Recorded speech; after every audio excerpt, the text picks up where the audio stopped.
Hello friends, તહેવારો આવી રહ્યા છે તો ઘરમાં મીઠાઈઓ તો બનવાની જ. તો આજે બનાવીશું માત્ર 4 જ સામગ્રીથી કોપરા પાક, એ પણ ચાસણીની ઝંઝટ વગર. કોપરા પાક બનાવવા માટે પહેલા તો એક બાઉલમાં 2 કપ કોપરાનું છીણ લેશું. તેમાં 1 કપ જેટલું હુંફાળું ગરમ દૂધ એડ કરીશું. હવે તેને 15 મિનિટ માટે રેસ્ટ આપીશું. 15 મિનિટ પછી તમે જોશો તો કોપરાએ બધું જ દૂધ એબ્ઝોર્બ કરી લીધું છે.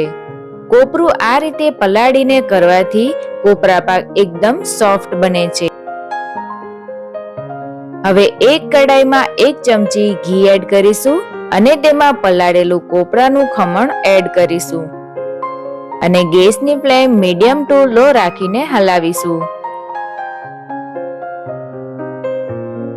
થોડીવાર પછી તેમાં 1 કપ ખાંડ એડ કરીશું, જેને તમે તમારા ટેસ્ટ પ્રમાણે વધુ ઓછું કરી શકો છો.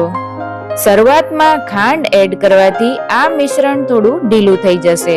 એક વાતનું ખાસ ધ્યાન રાખવાનું છે કે આપણે ગેસની ફ્લેમ મીડિયમ ટુ લો જ રાખવાની છે, નહીતર કોપરાનો કલર ચેન્જ થઈ જશે. 10-12 મિનિટ પછી તમે જોઈ શકો છો આપણું કોપરાનું છીણ એકદમ કડાઈથી અલગ થઈ ગયું છે અને ડો ફોર્મમાં આવી ગયું છે.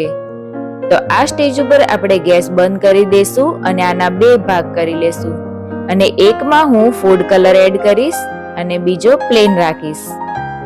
હવે ચોકીમાં મેં બટર પેપર એડ કર્યું છે, તેમાં કોપરા પાકનું મિશ્રણ એડ કરી દેશું. હવે બરાબર સેટ કરી દેશું. આના ઉપર જે મેં બીજો ભાગ રાખ્યો હતો તેમાં ફૂડ કલર એડ કર્યો છે, તેને પણ સારી રીતે સેટ કરી દેશું. ગાર્નિશિંગ માટે ઉપરથી ડ્રાયફ્રૂટ એડ કરશું. 5 મિનિટ પછી સેટ થઈ ગયા બાદ આપણે પીસ કરી લેશું. તો રેડી છે સુપર સોફ્ટ કોપરા પાક. તો આ શ્રાવણ મહિનામાં તમે કોપરા પાક જરૂરથી બનાવજો અને કોપરા પાકની રેસીપી કેવી લાગી એ મને કમેન્ટ બોક્સમાં જણાવજો.